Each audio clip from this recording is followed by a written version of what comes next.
When we talk about McDonald's combo meals, we talk about savory meat, golden fries, and your favorite drink.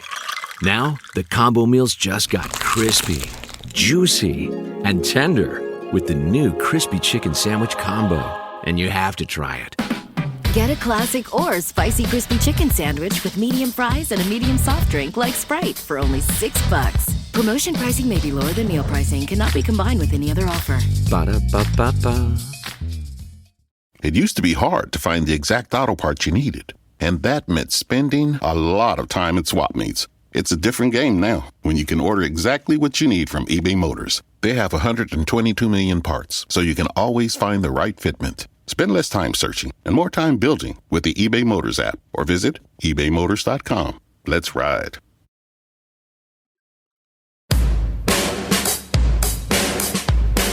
Hey everyone, this is the Almost World Podcast. Bringing to you mind-blowing interviews with guests from all over the world.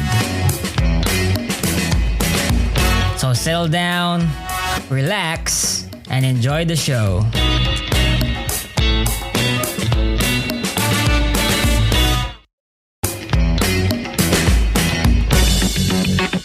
Oh yeah, by the way, if you like the podcast, please support Elmo's World Podcast on Patreon. Your support is what helps the podcast improve more and more. Yes, my real name is Matthias, but Matt is really fine. I'm 47, I'm from Germany, married to an Indian. Studied theology and missions and development practice in Oxford and Johannesburg. I'm passionate about the poor and about how to transform the life of people who are stricken by poverty to have a life that is worthy of it. And that's what all my life is about. Mm-hmm. Wow. Okay. So I wanted to ask, why poverty though? Because that's a huge problem. But I guess that you're studying how religion is correlated with poverty. Is that it? Yes. Yes, poverty is something. It has several reasons. I'm born into a family that was always connected with people from other continents. So I met the first time I went to a real poor country. I was not even a teenager. I went to Romania. And I saw orphanages where children were, that wasn't human, this was inhuman situations of children. And I was a small kid, couldn't handle it. It was really tough for me. But I believe in justice. And, I'm born in a rich country. So how can I live as, enjoying all the good things in life? And how can another child I can't do anything about my birth, right? I'm born here. How can another child grow up in utterly poverty? That's so unjust. So for myself, I decided I can't live this way. So either what can I do? I can help. So that's how I focused my studies. That's where I pursued my, in brackets, career, is to help others. Mm-hmm. Wow, that is really amazing. And but isn't that such a huge burden to bear? But I guess that because you're a Christian, you put that burden in a way on your prayers to God, and that expect Him to help change the world. Yeah, and you're right. If you really, and I don't want to go on others, but if I go and read the Bible, Jesus in a way said, if you don't love your neighbor, and He defined the neighbor as someone in need, you can't love God. So yes, it's part of my faith. I learned at one point that I cannot carry the weight of all the world. I can only carry the weight of the people who are in my path and in my capacity to help. But there I want to do it. So I take the responsibility for what I can do, but I need to leave to God what I can't do. That's true, yeah. Okay. So I want you to be specific though. What specific paths or in what capacity have you been able to have succeeded in helping others arise from poverty? Yeah, it's a journey. When I started in 2001, 2002, I went to my first trips to Africa, and if I'm really frank, white men love to play God in Africa. You go to Africa, you think you have money, you think these are the poor black kids with big white eyes, and they are, they're poor, and then we go and bring them help. And that's what I try to do. And it fades miserable because this is not what helping someone or being an assistant on the journey of someone out of poverty is about. It's not about giving something, but it's more, and I learned this over the years actually through friendships, more about being a partner in a life journey out of the dynamics that keep people poor. And they have sometimes very little to do with the absence of goods and all to do with politics, social politics, injustice, corruption, and also with the inner self, with my self-image. When I'm poor and the whole environment tells me I'm not worthy, I'm not loved, I do things, I know nothing, I can't do anything, that I kind of incorporate this in my personality, and then I will not succeed in life. So it's also about, and there I think it's the gospel, it's we are created in the image of God. Everything God has put in you, if I can help a poor person to understand that, he starts to believe himself in his own capacity to walk out of this poverty, and I can assist, then maybe we have a way to succeed. Otherwise, just bringing stuff from A to B or bringing money or whatever, in my experience, that's not how to do it. Okay.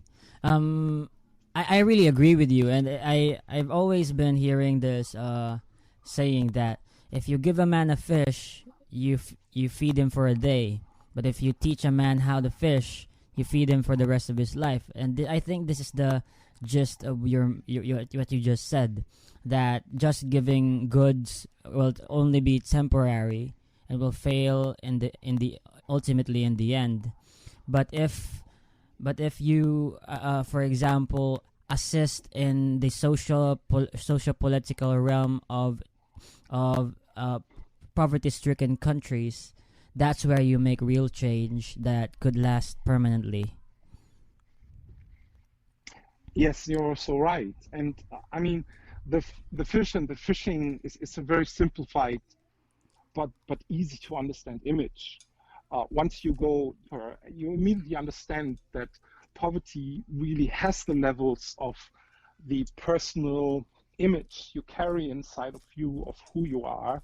It has the level of your education, and you can't toss away if you're illiterate, and if you're not capable, if you don't have personal capacity, you will always be ruled by others. And then it has the level of providing opportunity, and they are actually foreigners and even locals who have more power than poor communities, very often rural communities. Even locals can assist in creating the space for people to grow. And I think this needs to happen in communities, and this is something the West doesn't know.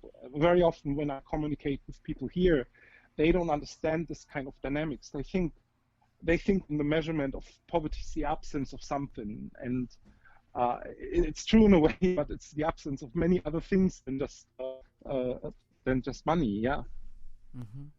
Yeah, and I think that it also involves not just the production of goods in a country, but also in their political system. But for example, and I think most of African countries are democratic, right? But even so, they still face many challenges when it comes to the political arena. Yes, and democratic is a nice word. I think there are really levels of democracy. I love my friends in Africa, and over the years they have become friends on eye-to-eye level, really friends who would talk to me. But they themselves will say that democracy in Africa is something that is a strong tree in some countries, and in some it's just started to grow, even if you call it democracy. And sometimes you have good kings, like Kagame in Rwanda. He's a good king. I mean, you can call Rwanda a democratic country because they have elections, but it's not. They have a 90-something% election for Kagame, so he will be re-elected as long as he wants. But he's a good king. He takes care of his people. The country's thriving. They fight poverty. It's a good example. And so sometimes it's very difficult. You could say, I would always, almost all the time, prefer democracy, but I also acknowledge that sometimes it takes strong leadership, and I would not impose or kind of force our Western understanding on Africa anymore. I think I left the States behind. Africa needs to solve its problems within their own culture and in their own balancing out the tribalism because that's a lot in Africa still about tribes, and then that's not easy to find this. But the truth in this is the powers in the countries, they define the well-being of their people. A well-led political country in Africa, I would not be there because I would not be needed. They could solve all their problems on their own. Mm-hmm. Yeah, and I wanted to know though, for example, what role does the Western world play in how Africa can arise from poverty? That's a good question. Probably the more important question would be, what will China do?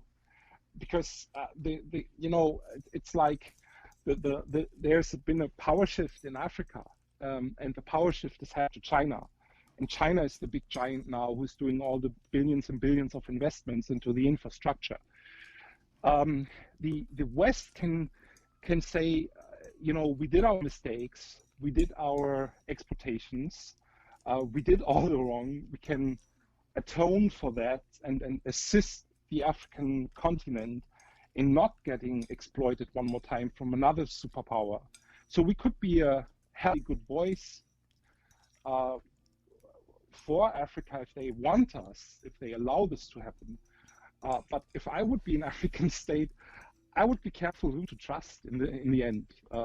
I mean, China is nice to trust because China brings in all this. I mean, they built, like Kenya right now, they built a huge, invest in the train system. So they bring in a lot of money and they bring in a lot of business. But who trusts China, right? It's not easy. It's not easy. I don't see an easy path for any country in Africa. Even though they have all the natural resources, rich. I mean, they have oil, they have gold, they have diamonds, they have all the minerals. They have actually a climate that would allow them in most parts of Africa to have sometimes 3 harvests per year. It would be possible to feed all Africa and make it rich, but then have the interests of the West, the interests of the companies who don't probably want to lose the chance to get all the natural resources on a cheap level. I don't know. It's not easy. Okay, but what I'm actually seeing here is that, as you said, Africa has the potential to become the best of herself, right? But what I'm seeing, as what you said, is that it's being choked by the surrounding nations and companies or countries that look to it and see opportunity instead of seeing brothers who require help. Yes, right. And I would love to see more Christians, if I'm honest, true Christians, really people who follow the teaching of Jesus Christ, not just call themselves Christians, who are capable of cutting down their own interests in favor of the interests of others, because it would be true assistance. But let's be frank, that's not going to happen. Africa will need to fight for itself. I think any country that is coming from the majority world, rising up. I mean, you can look at South Korea. It's possible, right? You can move from one stage to another stage to another stage to fight off, or fight off, fight for itself, and grow as a community, as a country, and to a certain level income and standard. It's possible, and it's also happening in Africa. To be frank, if you go there, and if you've been there 20 years ago, or some places like Nairobi, you have huge shopping malls, you have restaurants, you have Starbucks, and it's called Costa there. It's another coffee chain. I mean, you can live a good life. You have a slowly but steadily growing middle class. But now we don't know. Corona is pretty bad, so we will see. But I don't think it will stop the it will push it back for some years maybe. But there is this happening, but a lot has to do, in my opinion, in good governance, and good governance comes from good civil society that will counter politicians and be the check of the politicians. So you need a strong civil society, and you need strong universities. You need young people who get educated and move into the system to change the system, and who are restraining themselves from corruption. Then you can change a country. Mm-hmm. Yeah, but I totally agree. But then, as you said earlier, that all of what you said are very, very Western systems. Like, for example, checks and balances. But I think as based on what you said, Africa has to build herself within herself, so within her own culture, and you have to be very specific in terms of how the society will work according to the people's culture as well, right? So, for example, if one place is a monarchy, it has to be modeled in a way that the culture is still there, only that you improve it with checks and balances and good and better education and freedom of journalism. Yes, and you're right. You see, in a way, you did catch me in my own contradiction, which is there. I want to see an Africa that is Africa, but on the other hand, I have no better idea than going back to the civil society, good journalism that is protected, and universities, because I have no better idea, if I'm honest. That's the idea I have, because power needs countercheck. And sometimes in kingdoms, when you look in the past, the church or the other state or dominant religion within this kingdom was the counterpart. They were kind of checking, and that could be a solution for Africa, because in Africa it was always the head tribe and the medicine man. So you have your king, your tribe king, and you have the medicine man, who are the two balances of power. Maybe that's a solution, I don't know. But if I'm frank, because of the international competition countries are in, and they can't escape that, I would still probably go back and say, have good universities, train your young, protect the press, freedom of... It's elementary, but again, I could come back to Kagame, where there's no real freedom of speech. It looks like, but it's not. And I have traveled to the country very often, and I still like Kagame because he's awesome for his people, but no one knows. I mean, he could turn into a bad king. Then you have a problem. But as long as he is a good king, it's okay. Mm-hmm. Yeah, and I had a question earlier, but I sort of forgot. But I wanted to ask. I want to ask about the Black Panther movie. If you've seen that, you know, it was very a very very proud movie for the black communities, and I wanted to know what you thought about it. Awesome. Awesome movie, because the message behind, look, the truth, when you and we need to address this shortly. The truth is that even a person who doesn't think he's a racist still supports a racist system and carries within him a superiority he just exercises without realizing. And a movie like the Black Panther, where actually the dominant, the most advanced culture is a culture from Africa with black people, it kind of is a mirror and would show everyone that, you know, it has absolutely zero to do with where we come from.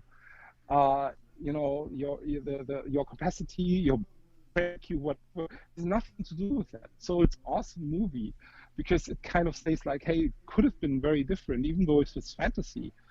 And it addresses something I'm not sure many white men got, because it needs a certain level of self-reflection to understand where your sense of superiority comes from and identify it as a sense of racism. Racism means your race is better than the other, and you, however you do it, you say like it's by our culture. You know, as a German, I could say we have Mozart, Beethoven, all the inventions in the past. We are a superior culture, right? So I feel superior. So I go to Africa and tell this African guys how to do it. That's racism, and you need to fight it. So I love the movie, yeah. Mm-hmm.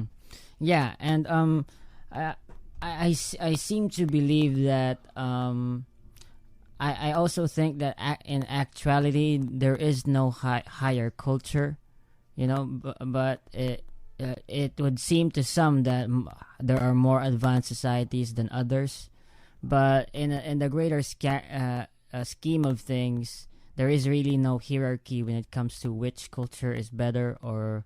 You know, turn the view around, because I always like to view things from top, but turn around, because I believe that every human is created in the image of God. So I would ask, are there cultures that degrade and dehumanize people and rob them of being who they're supposed to be? Mm-hmm. And I think that exists, because that's what I meet.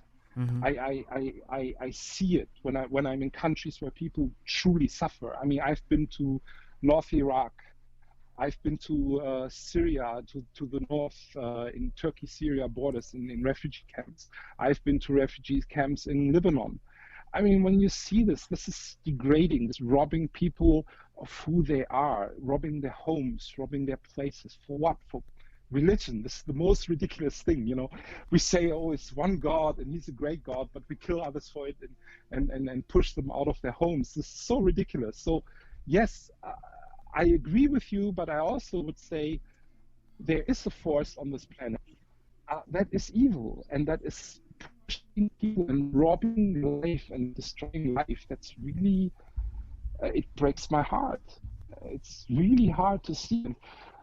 You know, to be honest, when I come back from trips like this, sometimes it takes weeks to really digest what I saw. You know, I have kids in this age. And then I come home and see my kid here having everything, and this other kid living in a piece of sand in North Syria with no hope, no passport, can't cross to Turkey, desperation, war. It's totally. So yeah, I believe you could turn it around and say there's something that robs people, but there's nothing that's superior. There's no superior race. I'm fully with you. Mm-hmm. Yeah, I really understand what you're saying. Yeah. And this is what I think, though, that humanity, in order to cope, tells himself lies that, it's the people that are suffering out there, they're not my problem, you know. I have to take care of myself, you know, to each his own. So, and in that way, they can cope with living in a world where the people are starving and people are suffering. And they know, and they pretend that they can't do anything about it. But what is true is that, for example, there are so many rich people out there that could live with so much less, and could actually help even just a single soul eat something more than, or live in a better home. And that's what I think, that capitalism in a way has provided man an ideology to justify having more advantageous goods and life benefits. That's what I think. I'm fully with you. I mean, I am by heart a Christian and a theologian, so allow me to quote once Jesus. He basically said, you can't serve two masters. You can't serve money, the mammon, and God. If someone feels like it's his calling in life to hoard millions and billions on an account and kind of have the second boat and third car and whatever, Jesus had the message that it's pretty hard for this people. He said it takes a miracle from God for this people to enter the kingdom of heaven. Why? Because you dehumanize yourself if you take something away that is. We are humans. We are social beings. We should not close our eyes if someone suffers. And you put your own well-being far beyond any reasonable situation. I mean, if you have a Range Rover, you already have a good car that's already beyond anything. Why do you need 2 or 3 more and then maybe a Porsche something? And I'm going against my own country selling the Porsche, but a car is a car. You can't use a car for something else. It drives. You already have comfort. You don't need 6 cars. So I'm with you. I think that these people, they rob themselves from something that is not replaceable. Being a human is having compassion. Mm-hmm. And the system, and you're right, you criticize the system, you're fully... the problem will be, is there a system on this world that could actually be just? And I'm not sure about this, because I know I'm 47, I've seen too much. Because any system needs to be run by people, and I just don't trust people in power. My learning is power seldom remain, let me use this funny word, but they only a few people in power remain innocent. That's my opinion. Power corrupts. Sorry, but that's what I think. Yeah, I absolutely agree that power corrupts, absolutely. But then I think, when seeing how technology has advanced, we are able to use artificial intelligence and technological advancements in order to actually be able to manage not by human resources, but by simply using computing power, and for example in Jeff Bezos Amazon, his system to manage the deliveries and the orders, it's all run by computer, and it has a way to actually fix itself and manage problems.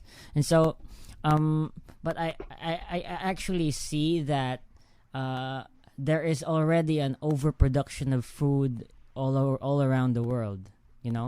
I'm not saying that capitalism should be abolished or anything, or that we should move to communism and whatnot.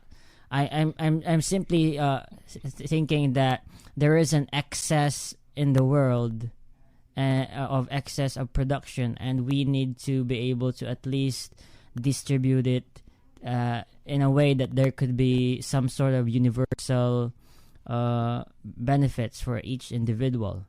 But I guess that we would have to dwell in the political and the social and cultural challenges as well. But I hope that in the future we could actually establish a cosmopolitan society that nationalism or tribalism wouldn't be a hindrance towards helping another person from another country. Let me tap into this, because there's an ideal, and just building shortly in our mind in utopia. The utopia is, we build a planet that doesn't need religion, it doesn't need thriving, it doesn't need competition. It's something like an ideal Star Trek society. Mm-hmm. That would be the dream of one. Yeah. Everyone would like this. But, and here's what I said, it's just and here you can, everyone can disregard this, but in my experience, I have seen people being corrupted in any society and any country on the planet, and the levels are sometimes different. So my strong case would be that this is not going to happen. That's I'm a strong believer, and I believe in the teachings of Jesus, and I believe that this teaching, this very high moral standard, I don't know if you heard this, but the Sermon on the Mount, Matthew 5, is all about how we treat our neighbor, how we pursue peace, how we pursue gentleness, how we pursue compassion, that we will need this. Now, I will never say that someone who doesn't believe in God will not do the same. That's not my claim. But on the grand scheme of what I saw the world being right now, I think we need that, because I don't see the utopia happening. I just don't. That's the problem, because of mankind, not because the concept is wrong. Yeah, I also have been always understood that, but so this is what you're saying, that human nature in and of itself is the problem, not any system that there is. Yes. We could live in a capitalist system, but if human nature was perfectly good, it would actually work, right? So it's not the system. Yes, that's what I'm saying. Mm-hmm. I do think that's what I said. I do think there are some systems that are so destructive against the human nature that it's from the downside. It's dehumanizing people. But otherwise, yes, I agree with you, because whatever tool you create, if you talk about artificial intelligence, for example, even the best tool in my hand, it's still a tool in my hand. People still control it. Mm-hmm. I don't see us, and I don't see even that in our nature. I don't see humans giving up control. This is a struggle for power and control in political parties, in religious systems. Organized religion has this problem. Organized religion, like Roman Catholicism, and that's my Roman Catholic brothers, I love them, but they have a problem because they are power structure. So wherever you go, power is an issue, and there I see the teaching of Jesus being so contrary to this world that they are disruptive, and they should be. He says, if you want to be great, it might serve one another.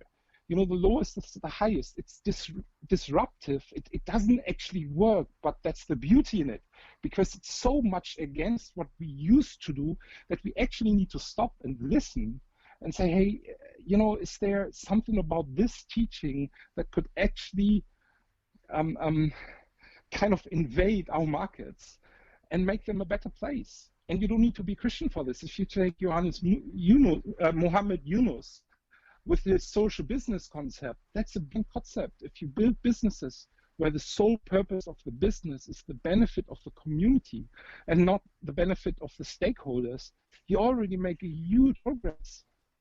But people be willing to not thrive for their careers, maybe still earn good money. Businesses should earn money. That's even what Yunus teaches. But the purpose of the business is another one. So there again, I think, we always need a moral high ground that is disruptive and that is difficult. That's not, that's not easy to take. That is difficult, but that is disruptive to stimulate our creativity in doing things different. if I say true Christianity, I'm not criticizing other faith systems and not even my own different denominations. But, there is something strong and unique and powerful in the very essence of the message of Jesus Christ. And while we still need sometimes churches and human structures around it to carry on this message, the message itself is very powerful. Because the message is, as I said, it's a message that is reduced to, if you want to love God, you need to love your neighbor. You can't separate the two. And so there's so much teaching in what Jesus said and how he lived that is disruptive, that is against the systems. And the religious system in his time identified the threat he posed for them. And that's why they wanted to kill him, not only for blasphemy, but he was threatening their position in the community, their position of power they hold within the conquerors, the Romans and everything. There were so many dynamics. So when I refer to the following Jesus in a way, being, and let me use this word, it's not a word many like, but being radical in this, saying, because if I'm a radical Christian, then I'm radical in loving my neighbor, I'm radical in taking care of the needy, I'm radical in expressing God's love to the world by going out to people that are not like me. Then I'm radical in loving my enemy, and that's so powerful. And take this alone, to love your enemy. That's a challenge. I don't know about your life, but I had enemies in my life, and I was challenged to follow this. I was challenged myself to overcome my emotions and my feelings and to forgive people who really hurt me or who I was fighting with, and stop fighting with them and forgiving them. And, when we look at the world with all the conflicts, this message is so powerful. If people would actually listen to it, it would change our world. Yeah, I wish that you could tell me more about what Jesus really taught. I hope, and I think this message is necessary for everyone, and even in my country.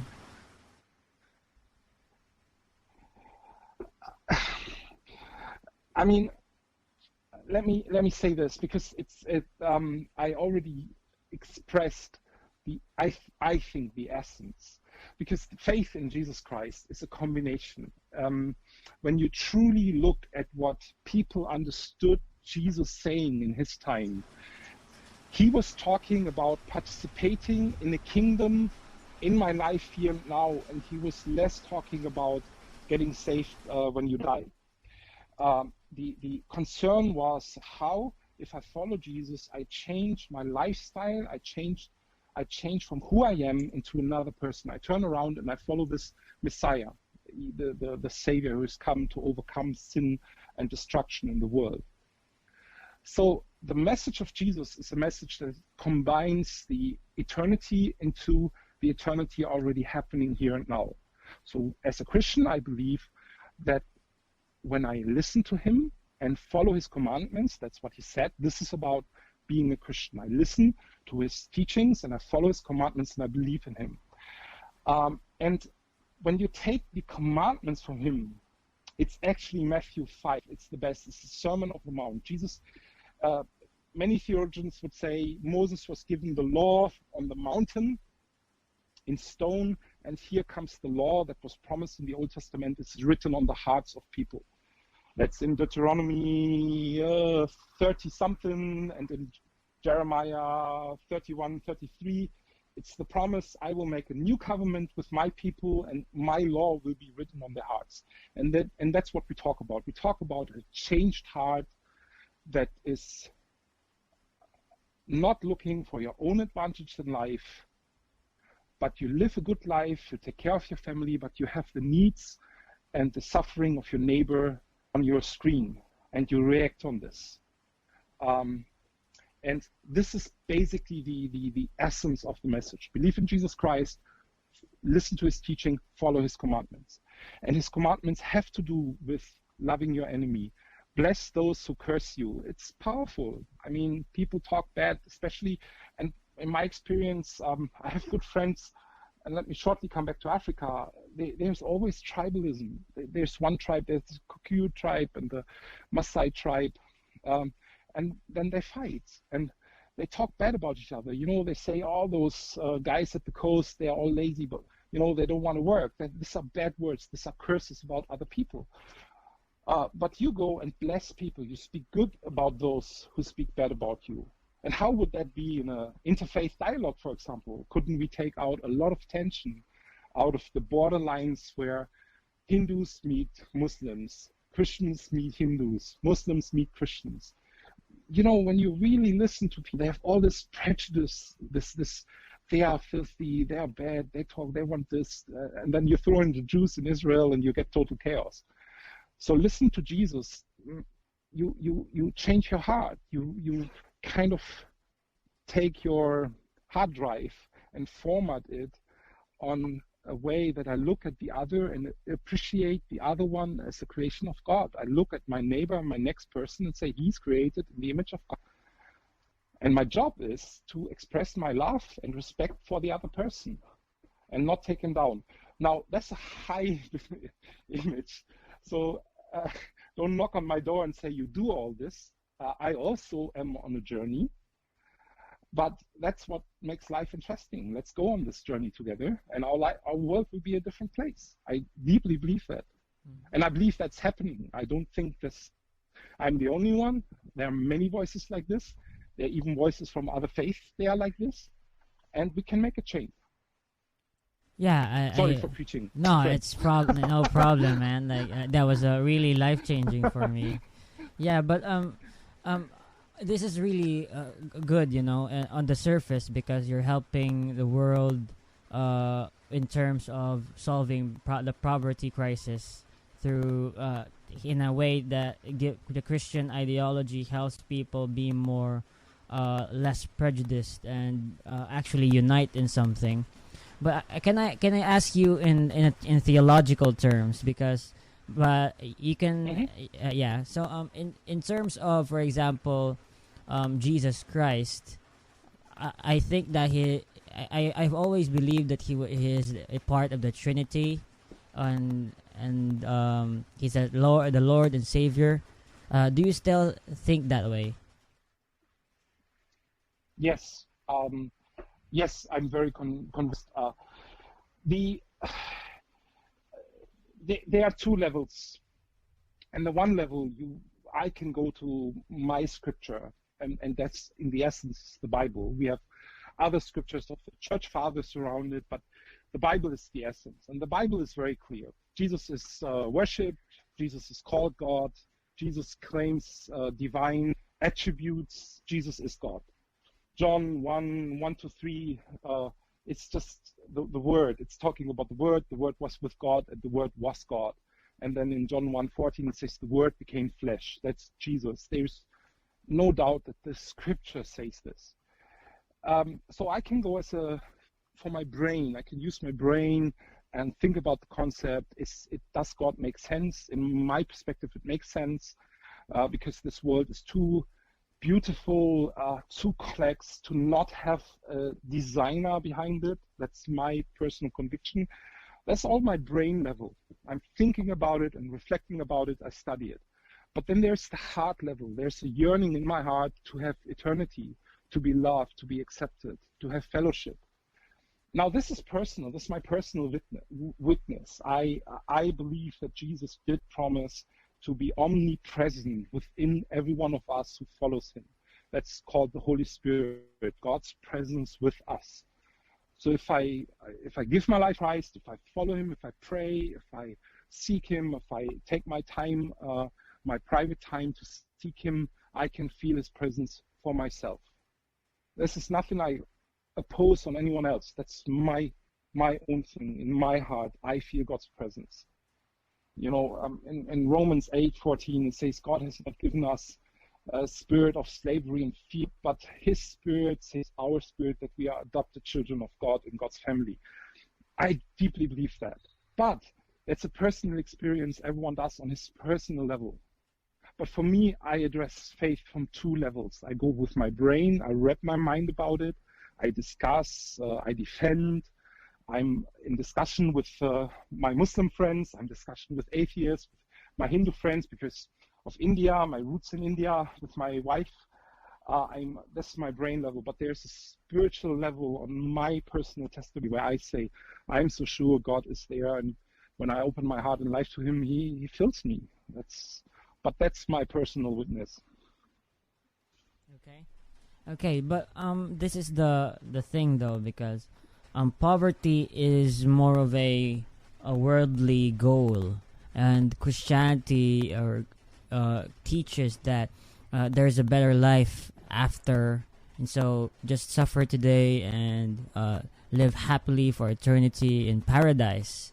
So it would seem that if you are truly Christian, you would not really look into this world, but just look forward to what is to come. So to what end is poverty being solved a true Christian goal? Yeah, because I would strongly disagree with you. Yeah, sure. If this would be the case, then why did Jesus at all teach and heal and heal the sick? And we need to understand, sick in that time was game over. When you're sick, you're sick. There are no doctors, no proper healing. So why would Jesus have done that? Why would He go out and teach about taking care of the poor, being merciful, being compassionate? It doesn't make sense. So if God would be just concerned to get our souls into heaven, then why not kill us all and just be done with it? I don't see this at all. And I don't see this in the theology, in the text. I don't see it. I think that some people oversimplify scripture and narrow it down to a level, where you have this, and I don't know about them, but you have this big crusades where people just preach, it's about heaven and hell. But I don't see this in the life of Jesus, not at all. I see He's very concerned about us here and about justice. There's the situation where Jesus, and that's what I believe, He knew Jerusalem going to be destroyed. He's on the hill on the opposite side of Jerusalem, and He cries, He weeps over what will happen. He knows it's going to happen. He can't, people are people. They will not change. War will be there. Destruction will be there. But He weeps. It's a deep emotion. So I disagree. And poverty, it angers me because it robs people. When you have poverty, you have the young marriages. I mean, I have a friend. We sat together in Kenya and discussed this for hours. Some of the tribes where they have the man has 2, 3 or more women. Those girls get married off at 12, 13, 14 years. Their life is destroyed. It's so hopeless. And you go there and you look at them. They could be intelligent, bright young people, but they are married off, and then they have their first kid with 14, 15. It's disruptive. It angers me. So no, Jesus did not teach that it's all about. Jesus did teach in a way, and this happened. Some people die of their faith. It happened throughout the history. It happens today. But that's not the aim of Christian life. My aim is not to die. My aim is to have a good life and a productive life, and a life where part of my life is given away for others and help others. Yeah. Okay. Okay. I see your point there. Yeah. Seeing poverty and people suffering in this short lifetime is a huge burden to bear, even just thinking about it. But is it not the main message of Jesus that's why He died on the cross? That was His ultimate goal here, that humanity could, even though still suffering, could in the end goal of their life could live happily for eternity. Because many would say that in contrast, the 100 years you have on earth is nothing compared to the happiness, eternal happiness you have in heaven or in paradise. So, yeah, yes. Excuse me if I don't want to speak over you, but look, when I'm a girl in a war area and I get raped, my days in this situation are like 1,000 years. We speak this so easy, and you're right. I never say this is wrong. Yes, sure, salvation is for eternity. But I just don't see in anything in Jesus' teaching, I never see him denying justice and this life here on earth. I never find this. I find him actually approaching this life and righting wrong and engaging in injustice. They bring a woman in front of him who was caught in adultery to be stoned. He stops it in a most awesome display of showing how the hypocrisy of the others and their sinful nature, and then showing her the mercy and embrace, but also telling her, now go and sin no more. But that's what I say, the life, if people suffer, when you talk to people who suffered, sometimes you say they aged in a moment. This is so powerful. Victims are really suffering. So I disagree. In a way, I agree while disagreeing. Maybe that's better said. Yes, it's about eternity, but it's as much about the life here and now than about eternity. Okay. Granted, you're right that Jesus did teach to help the poor and help the widows. But then this is also something that I would like to ask, because as a Christian, I think you expect that Jesus would come back in a second coming, right? Yes, I think one time all will be over one day. Okay, but why do you think he would come back? What circumstance, or let's say, when would the fruit be ripe to pick so that Jesus would come back? Is it when humanity reaches a hopeless case, and so that's where he comes back, or that salvation, the numbers of souls who can be saved has reached its peak, and that there would be no more, and so he just I want to know the end goal of preventing poverty and suffering in this lifetime, knowing that Jesus can end it right now. Yeah. A couple of years ago, I would probably be proud enough to answer this question. Nowadays, I must honestly tell you, I really don't know. There are some questions I also have not really come around it. Why would God not come now and stop this? I have no idea. I think it would be a pretty good idea. On the other hand, I also like my life. I had tough times. Now I have good times. It's a good life. So, but on the other hand, if I look at the rest of the planet, I would say, yeah, that's a pretty good idea. Come back.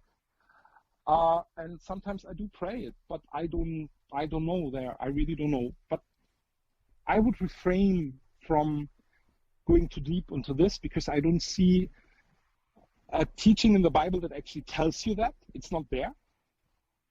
I see a lot of, and excuse me, but BS when it comes to Revelation and how people try to interpret things that are not written to be interpreted this way.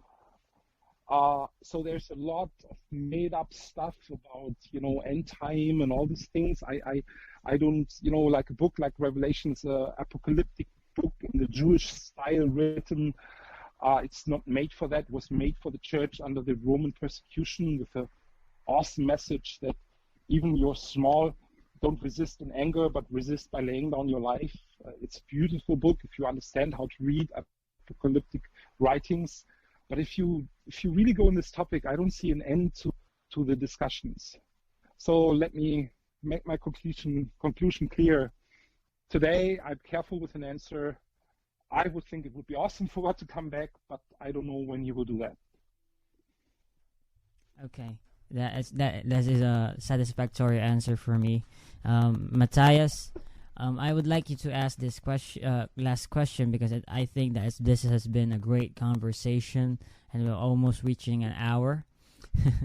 and after this, Okay. I hope that we could have more episodes to come, and maybe you could talk to Buddhists or a Muslim about this, and maybe you could change their minds. I don't know. Sure.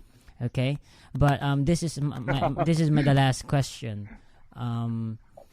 Yes. Being a Christian in this sad world that we have, it's undeniable. There are sufferings. As an individual, what can you do to make this world a better place? Because or make a good difference on this lifetime of ours. I think every single one of us, wherever you are, however you live, whatever situation you're in, open your eyes out and open your eyes to your neighbor. When your eyes are open, you see the situations where you can act, and the situations will come. And when you act in the situations, speak up for injustice, act when someone is suffering, be the help for someone who's mourning, be the best friend for someone who's full of joy. If you do this, your life will be better, and the life around you will be better. Okay, that's it. So that's the end of it. Thanks for tuning in, guys. This is your host, Elmo Ador Jr. And thank you for listening in. And please subscribe. Please follow us on Facebook. Please follow this. Please. Thanks.